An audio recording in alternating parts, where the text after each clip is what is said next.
What's up, Miami Dolphin fans? What's up, Dolphin Nation? What's up, NFL fans?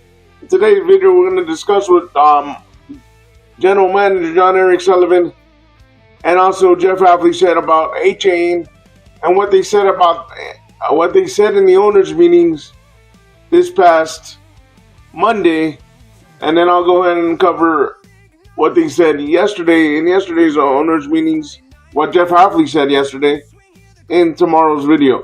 I'm going to go ahead and read to you two articles, and then I'm going to go ahead and give you my thoughts. This is from the Sun Sentinel, and it was written by David Furonis. Title of the article is Dolphins Sullivan dishes on Malik Willis, wide receiver need, trench play, edge rushers, and more. The Miami Dolphins general manager Jon Eric Sullivan assessed his roster at various position groups at the NFL annual meeting Monday afternoon. Sullivan called quarterback Malik Willis the team's pride offseason acquisition and ascending player whom he wants to give a legitimate shot. One, it was important for us to get him on a 3-year deal because we want to build around him, Sullivan said. 2, this is not a Band-Aid. I don't look at this like a Band-Aid. Now, as a young quarterback, because he doesn't have a lot of time on task, just daily improvement, getting fluid with his reads, and taking care of the football. He's got, as you guys watched the tape last year, this guy's got a lot of traits in the world. He's got an elite arm. He's a very, very good athlete. He's a big, strong, powerful body. He can take the punishment, make plays with his legs, attack all levels of the field. It's just a matter of, I think, taking care of the ball and making good decisions and getting more fluid, playing the position down in and down out, week in and week out. Sullivan added that he's not necessarily less likely to add a quarterback in the draft just because he signed Willis to go with Quinn Ewers, who started the final 3 games of the 2025 season. If it fell a certain way, I'm going to do what I think is best for the Dolphins, Sullivan said. I'm not saying the whole world would understand it, but sometimes you got to do things to secure the long-term vision and health of the organization that maybe does not make sense to everybody else. Wide receiver need. Sullivan surely wants to make sure Willis has ample receiving targets to throw to after Miami traded down that wide receiver Jalen Waddle to the Denver Broncos. I think it's a really good wide receiver draft, Sullivan said. I think obviously there's some very good players up top. You guys know who they are, but I think there's depth and substance to it in the 2nd, 3rd, and 4th rounds. He also broke down the receivers he has on the roster after adding the likes of Tutu Atwell and Jalen Tolbert in free agency. And then I have faith in the receivers we have, Sullivan said. Malik Washington is a really good football player. He can do a lot of different things. He's very good with the ball in his hands. Tolbert has something to prove. Terrence Marshall has something to prove. I think they know what the narrative is when it comes to the media. Nobody's expecting much. They understand that. They're chasing the carrot. It's my job. It's our job to put more substance in the room as we move forward. Everybody understands that. Sullivan said there's also depth at the edge rusher position, safety and linebacker in this year's draft. Sullivan spoke highly of the defensive line group he inherits after the Dolphins selected 3 defensive tackles in the past draft and returned Zach Zeeler. I like our young defensive tackle room, the Dolphins GM said.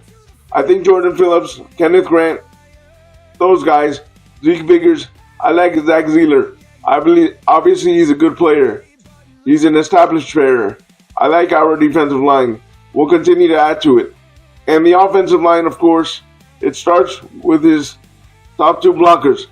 I think offensively, left tackle Patrick Paul, center Aaron Brewer, those guys, Sullivan said. Jonah Sabayaniah can be the first one to tell you he's got to be more consistent. But on the right side, we have some questions that we've got to get answered. Austin Jackson is coming back. We're excited to get him back. He's got to stay healthy, and then we're going to have a competition at the right guard spot. I like a lot of the pieces on the offensive line. The left tackle, the center especially. I think they're going to be competitive elsewhere. And I'm very happy with the defensive line where they are. The Dolphins need edge rushers, and Sullivan found a couple of economical options in free agency in Josh Uche and David Ojabo. Uche, I think, is interesting. I think he'll play a lot of Sam linebacker for us, Sullivan said. He's one of those guys, he's wired right. He's going to do it all the right way. He's tough and he's physical. I agree with Sullivan's assessment. That's my opinion. I like the way he's building it. The question is, he's got to hit about 8 out of 10 draft picks in order to build this correctly. And I like what they're doing. They're trying to fix the cap and stuff like that. All right, let's go to the article of Jeff Hafley. This is from Yahoo Sports. How Hafley explained the allure of Malik Willis. So they're both on the same page with the Malik Willis strategy. And I agree with him. He's still young. He has at least 3 years to see what he can do. I mean, not 3 years to see what he can do. 1 or 2 years to see what he can do.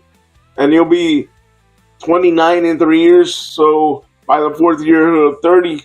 But if you can draft a quarterback and have him for 3 or 4 years, maybe 5 years, and then after the 5th year or after year 3, put in the guy you drafted that you believe can replace Willis because his attributes are going to slow down, then that would make sense.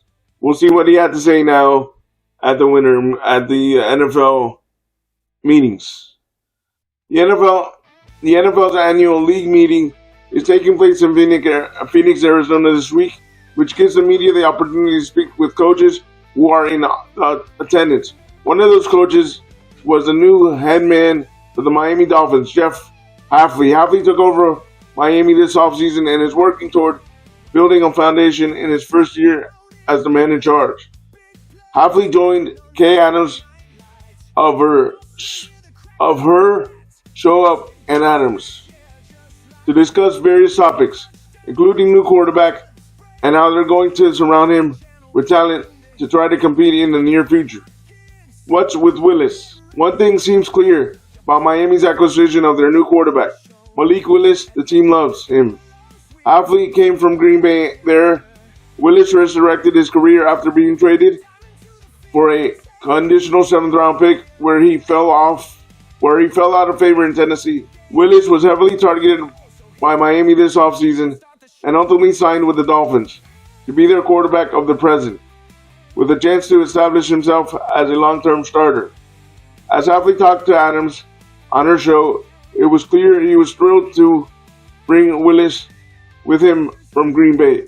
It was fun being with him for 2 years. We got really close, Hafley said. He's one of the best guys ever. He's a great teammate, unbelievable in the community, and he's an unbelievable player. You saw him in the games he came in. While being a great teammate and working well in the community, the Dolphins signed Willis because they believe he can be a top-tier starting quarterback in the NFL. Hafley was quickly to explain why. He's exciting to watch. He's really confident and nothing wavers guy. He's super athletic. He's big too, Hafley said. He's 225 pounds, jacked up, and can run. But people aren't giving him enough credit for how accurate he is, especially downfield. He can throw the football. He can throw it from the pocket. He can throw it really accurate downfield. He just hasn't played a lot. He's only 25 years old. Some of these guys in the draft are older than him. It's like getting a young quarterback who we know and we have a great relationship with. We just have to get him experience and we have to develop him over time. Receiver room. Of course, the quarterback cannot throw the ball to himself, which is why there was some surprise around the national media when it was announced that the Dolphins are trading Jalen Waddle to the Denver Broncos for draft compensation. When Willis signed, Waddle was set to be the team's top wide receiver. Waddle at least gave Willis someone he could rely on who had success in the NFL. Waddle led the Dolphins in receiving with 910 yards and 6 touchdowns and 100 targets in 2025. Waddle has 3,000-yard seasons to his name, and he's topped that mark in each of the first 3 seasons in Miami. The production is out the door. The Dolphins do not have a plethora of receivers ready to replace Waddle. If the season began tomorrow, the Dolphins would be starting some combination of Tutu Atwell, Malik Washington, Jalen Tolbert, and Terrence Marshall Jr. at receiver. That's not exactly Tyreek Hill lining up across from Waddle, and likely does not strike fear in many opposing defenses. The good news on this front, Hafley alluded to, is the possibility that his team would be adding a player or two to the receiver room to try to surround their quarterback with weapons. We've got a bunch of good guys coming back, a bunch of guys who were signed, and we've got a bunch of draft picks. 7 in the first 100 picks, Hafley told Adams. We have receivers from a league to throw to. Hafley is right. The Dolphins are armed with plenty of ammo, potentially add a receiver or two with the top 100 picks. The Dolphins picked twice in the first 2 rounds, pick 11 and pick 30 at their disposal. Could they target someone like Ohio State's Carnell Tate, USC's Makai Lemon? Those are possibilities with the Dolphins' first pick. If they choose to go elsewhere, there are a plethora of options at the end of the first round or the subsequent rounds of the draft. General Manager Jon Eric Sullivan comes from Green Bay, where they had not drafted a receiver in the first round between 2005 and 2025, before taking Matthew Golden in the first round a year ago. They had plenty of success in the later rounds with guys like Greg Jennings, Davante Adams, Jordy Nelson, Randall Cobb, all being picked in the second round. If nothing else, Hafley's comments signal a willingness and understanding the receiver room needs to get better to help their new quarterback. The conversation. When Willis signed in Miami, Waddle was still under contract with Miami and thought to be in the plans for 2026. Instead, Waddle was traded less than 2 weeks after Willis signed, and the national media began to wonder if Willis would be upset that he signed with the team who immediately traded his best weapon. As it turns out, GM Jon Eric Sullivan discussed the situation with Willis in the interest of transparency. I'm not going to ever make it a habit to call and feel like I need to explain myself to players in the locker room for moves that I'm gonna make, Sullivan said to a group of South Florida reporters who traveled to Arizona, the owners' meetings for Joe Schad of the Palm Beach Post. That's not how this position works. I think they would respect me less if I did. I'm going to do what I think is right for the Miami Dolphins, not what a player or players want me to do. What I will tell you is I have a tremendous amount of respect for Malik. I wanted to make sure he was comfortable. I did not want him to feel he was being tricked, and so we had the conversation. The details of that I'll keep to myself, but I feel like because of timing of everything, I owe him the conversation because he was walking through the door, and that's how that played out. All right, guys, there you see they have a lot of confidence in Malik Willis, and it is what it is. They're going to have to add weapons, and you see what they're going to target. Linebacker, edge, wide receiver, offensive line, especially the right side of the offensive line. I think they're building this correctly. It's my opinion. I think we finally have a regime that is building a team correctly to hopefully be sustainable for years to come. You build a team from the trenches outward, in my opinion. Leave me your thoughts in the comments, and like always, let me know what you think in the comments of what Jon Eric Sullivan said and what Jeff Hafley said. Like always, stay positive, stay on your grind, and go Dolphins.